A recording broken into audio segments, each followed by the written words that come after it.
अगर जहाज डूबेगी तो उसमें सब लोग डूबेंगे, कोई नहीं बचेगा।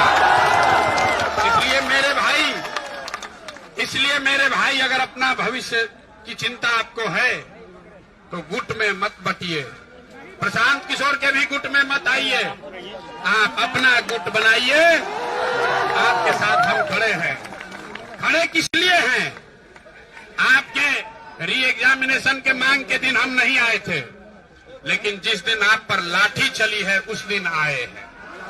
और यहाँ प्रशासन ने बड़ा पुलिस लगा रखा है, किसी का दम नहीं है कि हम पर लाठी चलाए बगैर आप पर लाठी चलाए, इसलिए आए हैं। खड़े रहे कि छोड़कर जाएं? आइए जरा, खड़े रहना है कि छोड़ के जाना है ना? एक दिन यहाँ आकर 2 घंटा लगाने से मामला नहीं छूटेगा। पिछले 10 वर्ष में हम आराम से हम भी यहाँ 2015 में एक बार आए थे, लेकिन पिछले 4-5 वर्ष से परीक्षाओं का ये हालत है। कोचिंग सेंटर, सरकार और ये भ्रष्ट पदाधिकारियों के बीच में छात्रों का जीवन बर्बाद हो रहा है। यही पटना कॉलेज और साइंस कॉलेज से पढ़कर लड़के IAS IPS बनते थे। आपको मालूम है कि अगर आज आप कोचिंग न करें, अपना पेट काट करके आपके माँ बाप पैसा देकर आपको अगर कोचिंग न कराएं, तो खाली कॉलेज के पढ़ाई से कोई परीक्षा पास नहीं कर सकेगा। ये नीतीश कुमार ने दशा बनाई है।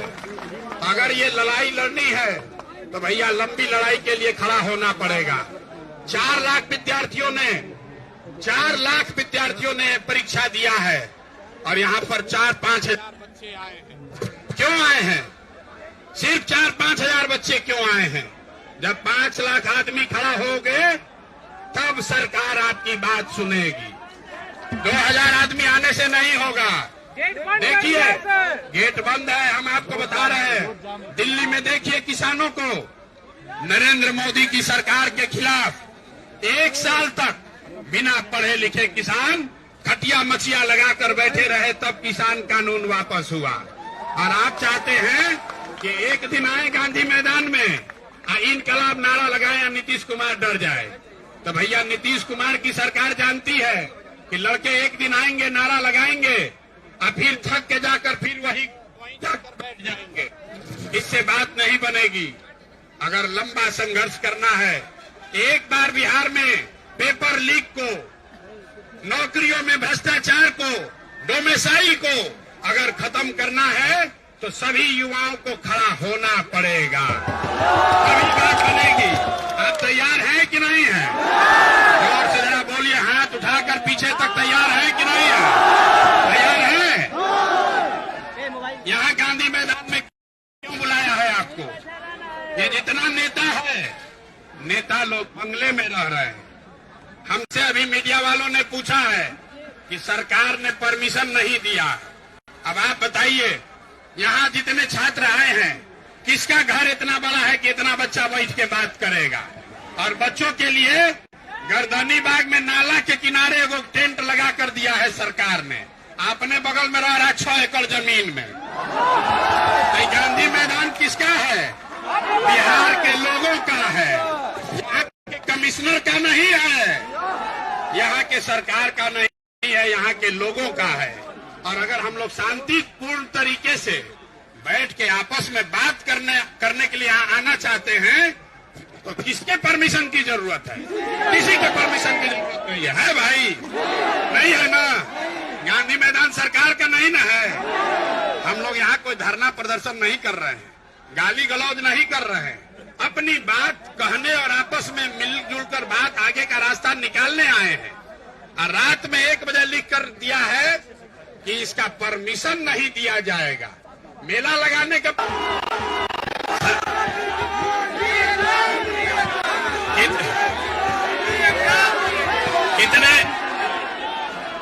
कितने लोग ऐसे हैं जो समझते हैं।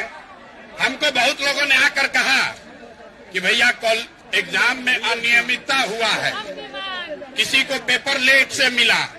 बापू सभागार में 12,000 विद्यार्थियों का एग्जाम फिर से हो रहा है।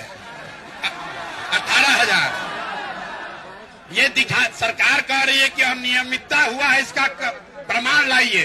तो भाई अगर अनियमितता नहीं हुआ तो 18,000 का एग्जाम फिर से दोबारा क्यों ले रहे हैं, ये बताइए। सबसे बड़ा सरकार खुद प्रमाण दे रही है कि 18,000 विद्यार्थियों के साथ अनियमितता हुई है, तभी तो फिर से एग्जाम हो रहा है। और वो 18,000 जो विद्यार्थी फिर से एग्जाम देंगे, उसका प्रश्न पत्र आसान भी आ सकता है और कठिन भी आ सकता है। अगर प्रश्न पत्र आसान आ गया तो 2,000 लोगों का सिलेक्शन होना है, तो 18,000 में इन्हीं लोग का सब सिलेक्शन हो जाएगा, पीछे वाला सब छूट जाएगा। छात्रों के मन में ये डर है कि ऐसा ना हो जाए कि जो लोग वापस, जो हमारे साथी अपने भाई आगे एग्जाम देने जाएंगे, उनको कोई ज्यादा एडवांटेज या डिसएडवांटेज हो। तो हम लोग की ये मांग थी कि भाई पहली बात कि जो छात्रों का नेतृत्व है वो आपके बीच से ही 5, 7, 10 लड़के करे, एक कमेटी बनाइए और वो लड़का नेतृत्व करे। जो सबसे बड़ा कोचिंग चलाता है वो नहीं, जो कोचिंग चलाता है वो नहीं, लड़का वो नेतृत्व करे जो अपना घर परिवार छोड़ वहां नाले के किनारे बैठ के 10 दिन से जो बच्चे भूखे प्यासे अनशन पर बैठे हैं, चाहिए कि नहीं करना चाहिए ना। जरा हाथ उठाकर समर्थन दीजिए, आपका नेतृत्व कौन करना चाहिए? जो लड़के अनशन पर बैठे हुए हैं। ये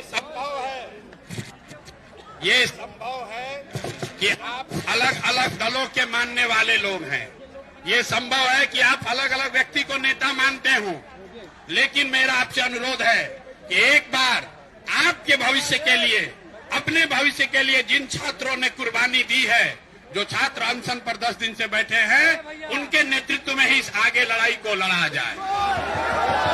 ठीक है, इस पर सहमति छात्र संसद में आप दे रहे हैं तो हाथ उठाकर मीडिया के सामने बताइए। दूसरी बात, मैंने कल जितने कोचिंग चलाने वाले साथी हैं सबको बुलाकर ये उनसे आग्रह किया है कि भाई तुम छोटे हो या बड़े, अगर छात्रों की चिंता है, छात्रों के पैसे से आपका जीवन चलता है, जो नाम आपने कमाया है वो छात्रों की बदौलत कमाया है, तो सब लोग मिलकर इस छात्र मूवमेंट को आप लोग सहयोग कीजिए, इसमें आगे पीछे मत कीजिए। ये ठीक है ना निर्णय? तो मैंने उनको भी आग्रह किया है कि जो छात्र अनशन पर बैठे हैं उसके साथ साथ हर कोचिंग संस्थान, छोटा हो या बड़ा, वो अपने संस्थान से एक व्यक्ति को नामित कर दे ताकि वो कमेटी में वो भी बैठे, ताकि कोई एक दूसरे के खिलाफ राजनीति न कर सके। अब तीसरी बात मैं आपसे आग्रह पूर्वक कहना चाहता हूं, जो छात्र वहां अनशन पर बैठे हुए हैं, कई लोग बीच में अस्पताल में भी गए, आप क्या चाहते हो वहां बैठे रहें कि उनका अनशन खत्म कराया जाए और एक नई रणनीति आगे सरकार से लड़ने का बनाया जाए? अनशन खत्म कराया जाए या फिर उनको अनशन पर वहीं धरना स्थल पर बैठे रहने के लिए प्रोत्साहित किया जाए? जितने लोग अनशन खत्म करने के पक्ष में है वो हाथ उठाइए। ज्यादातर आदमी यहाँ बता रहे हैं कि अनशन खत्म होना चाहिए। तो एक बार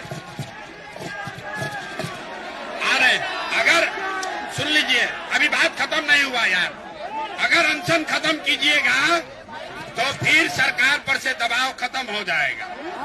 ठीक है, तो आप चाहते हैं कि कोई 7 आदमी अपना जीवन कुर्बान कर दे आपके लिए और आप कुछ न करें, आप बैठे रहे पीछे, ऐसा तो नहीं ना होना चाहिए।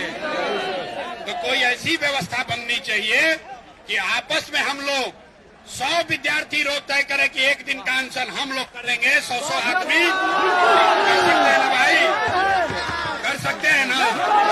एक दिन दीजिएगा ना? ये तो बात ठीक नहीं है कि 7 बच्चे अपना घर परिवार पढ़ाई छोड़ के अनशन पर बैठे रहें और आप लॉज में बैठ के तैयारी कर रहे हैं दूसरे एग्जाम का। ये ठीक बात नहीं है, ये ठीक नहीं है ना? तो जो नया निर्णय, अगर आप सबकी सहमति हो तो एक कमेटी इनके और आप लोग जिसको भी चाहे 20-25 लोगों का कमेटी बना लीजिए और 100 लोगों का धरना ये अनवरत चलता रहे, तब तक चलता रहे जब तक सरकार को हम लोग आगे कुछ दिनों में झुका नहीं दें। है।